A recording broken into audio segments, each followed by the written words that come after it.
नमस्कार साथियों, north eastern railway के द्वारा यानी कि गोरखपुर जो सेंटर है, इनका मुख्यालय है, वहाँ से एक नोटिफिकेशन जारी हुआ है।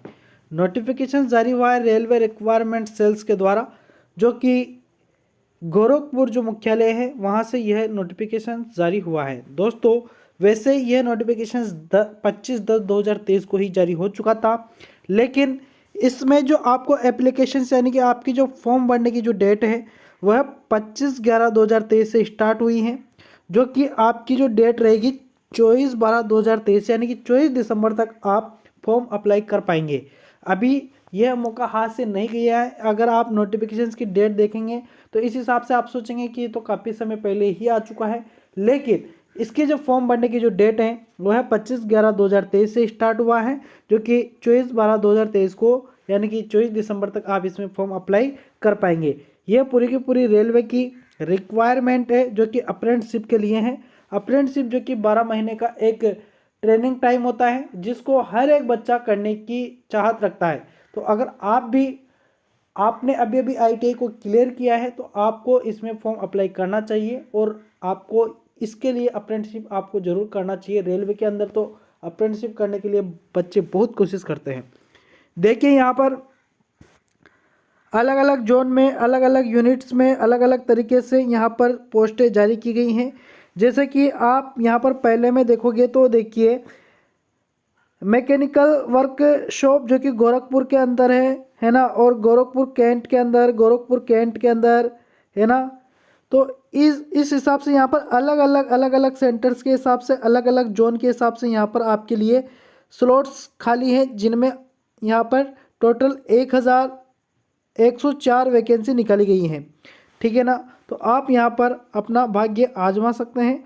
यहाँ पर अगर ट्रेड वाइज अगर अपन चर्चा करें तो ट्रेड वाइज जो अगर चर्चा करेंगे, जैसे कि SC ST OBC और यहाँ पर EWS कैटेगरीज के जो भी बंदे हैं उनके लिए, तो देखिए यहाँ पर जैसे कि मैं बात करूँ, देखिए यहाँ पर समझना आपके लिए ज़रूरी है कि 9 जगह पर इनको रिक्वायरमेंट है, यानी कि 9 जगह इनको बंदे चाहिए।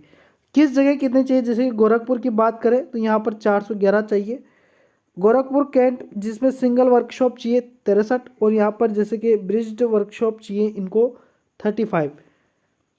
तो इस हिसाब से अलग अलग जोन में इनको बंदे चाहिए। अब मान लेते हैं एक वाले का, जो कि गोरखपुर वाले का है, तो यहाँ पर इनको किस किस ट्रेड के कितने चाहिए। तो यहाँ पर देखिए पहला स्लॉट यानी कि पहले नंबर वाला, जिसमें देखिए मैकेनिकल वर्कशॉप गोरखपुर, जिसमें फिटर वाली चाहिए, वेल्डर, इलेक्ट्रिशियन, कारपेंटर, पेंटर और यहाँ पर मशीनिस्ट।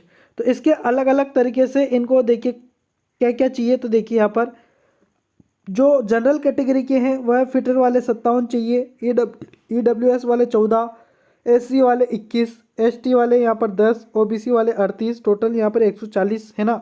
और टोटल माने तो यहाँ पर 411। जैसे कि बात करें, देखिए मैंने कहा 411, देखिए यहाँ पर इस फर्स्ट वाले में 411 है, तो उस हिसाब से यहाँ पर इन्होंने 411 की पोस्टें यहाँ पर आपको बता दी हैं। उसी प्रकार से दूसरा नंबर का ये है स्लॉट, तो उस हिसाब से दूसरे नंबर का यहाँ पर दिया गया है, जो कि यहाँ पर तो आपको करना क्या है, आपको अपनी कैटेगरी देखनी है। ठीक है। और दूसरी बात यह है कि आप कहाँ पर जाना चाहते हैं, क्या आप गोरखपुर जाना चाहते हैं, गोरखपुर कैंट में जाना चाहते हैं, या गोरखपुर कैंट। तो इस तरीके से यहाँ पर जैसे कि वाराणसी, गोंडा, लखनऊ जंक्शन है ना। तो यहाँ पर इस तरीके से अगर आप जिस जगह पर जाना चाहते हैं और जिस तरीके का काम करना चाहते हैं, उस हिसाब से अपनी कैटेगरी के हिसाब से आप है ना, जैसे कि आप OBC के हैं तो आप यहाँ पर देख लेना और अपनी ट्रेड मिला लेना। ठीक है। इस हिसाब से आप यहाँ पर देख सकते हैं। और देखिए मैंने पहले बताया है अप्रेंटिसशिप का टाइम कितना रहेगा, 1 साल का रहेगा, यानी कि 12 महीने का रहेगा। अपने अपनी कैटेगरी और अपने अपनी ट्रेड है, उस हिसाब से अपना जो इलाका अपन लेना चाहते हैं उस हिसाब से आप इसमें से देख लेना।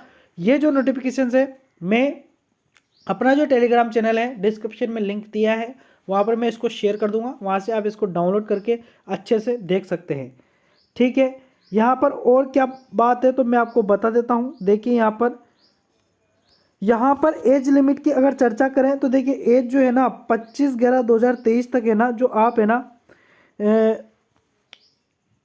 15 से लेकर 24 साल तक के इसमें बंदे चाहिए। तो 15 यानी कि 25/11/2023 तक आप 15 साल के हो जाना चाहिए, और 24 साल के बाद वालों को नहीं लिया जाएगा। 25/11/2023 के बाद में अगर आप 24 साल से ऊपर निकल जाते हैं तो आपको नहीं लिया जाएगा। लेकिन यहाँ पर छूट की भी बात की गई है, जैसे कि SC और ST वालों को 5 साल की छूट, यानी कि अगर अपन 24 में 5 जोड़े तो 29 साल, यानी कि 29 साल तक ये फॉर्म भर पाएंगे SC और ST वाले। और OBC वालों की अगर चर्चा करें तो 3 साल की छूट रहेगी, यानी कि 24 में अगर अपन 3 जोड़ते हैं तो कितना हो जाता है 27 साल, तो 27 साल तक ये फॉर्म भर पाएंगे।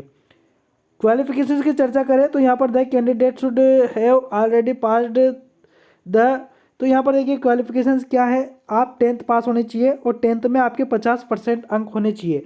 अगर 50% आपके नहीं है तो आप फॉर्म नहीं भर पाएंगे। और साथ ही साथ ITI भी होनी चाहिए, ठीक है, और ITI आपकी 25/11/2023 तक क्लियर हो जानी चाहिए, है ना।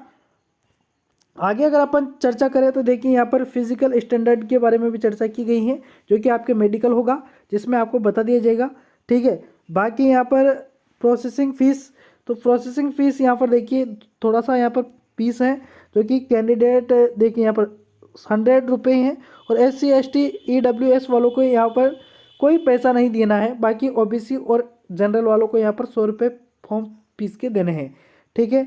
मोड ऑफ एप्लीकेशंस आप भर पाएंगे यहाँ पर देखिए 24/12/2023 तक, ठीक है, जो कि 5 बजे तक ओपन रहेगा। मोड सिलेक्शन, यानी कि आपका सिलेक्शन किस तरीके से होगा, तो selections of the eligible candidate for, देखिए यहाँ देखिए मैं पूरा आपको इसको ऐसे डायरेक्टली समझा दूँ, यहाँ पर आपसे कोई एग्ज़ाम नहीं लिया जा रहा है, एग्ज़ाम आपसे कुछ भी नहीं लिया जा रहा है। बस बात यह है कि आपके 10th के नंबर है ना, जो कि 50% से ऊपर होनी चाहिए 10th के नंबर, और साथ ही साथ आपके ITI के नंबर, इन दोनों को इक्वल करके जोड़कर बराबर करके, मतलब कि आपको देखिए 10th के नंबर और ITI के नंबरों को जोड़ जुड़ा के आपकी जो मेरिट है वह बनाई जाएगी, और जो टॉप पर रहेगा उसी को उस हिसाब से आपको ले लिया जाएगा, ठीक है। तो यहाँ पर एग्ज़ाम नहीं है, डायरेक्टली आपको लिया जाएगा, लेकिन एवरेज के हिसाब से, ठीक है ना। और यहाँ पर आगे चर्चा करें तो देखिए बाकी जो कंडीशन है इनको आप पढ़ सकते हैं, है ना। जैसे कि मैं आपको यहाँ पर हिंदी वाला PDF है तो हिंदी वाले में समझा देता हूँ। देखिए यहाँ पर आप अच्छे से समझ पाएंगे। देखिए यहाँ पर समझना कि मैट्रिक यानी कि जो 10वीं के नंबर हैं और ITI परीक्षा दोनों के उम्मीदवारों द्वारा प्राप्त किए गए प्रतिशत जो % रहेगी उसका औसत निकाला जाएगा। औसत निकालने के बाद अभ्यर्थी एक से अधिक इकाई स्थान का चयन कर सकते हैं। यदि उनकी योग्यता के आधार पर पहली पसंद वाली इकाई आवंटित नहीं हो पाती है तो उसे बाद में पसंद वाली इकाई आवंटित की जाएगी। तो यहाँ पर सारा सिस्टम है, इसको आप पूरा पढ़ लेना, ठीक है ना। अप्रेंटिसशिप काउंसिल द्वारा निर्धारित मानकों और दिशा निर्देशों के अनुसार प्रशिक्षण दिया जाएगा, ठीक है, और जो नियम कानून कायदे देंगे उस हिसाब से आपको प्रशिक्षण दिया जाएगा, ठीक है। बाकी यहाँ पर शर्तें लिखी हुई हैं जो कि आप पढ़ सकते हैं, ठीक है। तो यही थी जानकारी जो कि अप्रेंटिसशिप के लिए आपको हमने बताई है। अगर आप चाहते हैं अप्रेंटिसशिप करना रेलवे के द्वारा तो आप जरूर इसमें अप्लाई कर सकते हैं, ठीक है ना। तो यही थी जानकारी अगर पसंद आई हो, इसी तरीके की अगर और जानकारी आपको चाहिए तो आप चैनल को सब्सक्राइब अवश्य कर लेना। इसी तरीके का कंटेंट हम आप तक लाते रहेंगे और आगे भी इसी तरीके के हम आप तक जो जॉब्स हैं उनकी अपडेट आप तक पहुंचाते रहेंगे, ठीक है। मिलेंगे नेक्स्ट वीडियो में, तब तक के लिए धन्यवाद, शुक्रिया।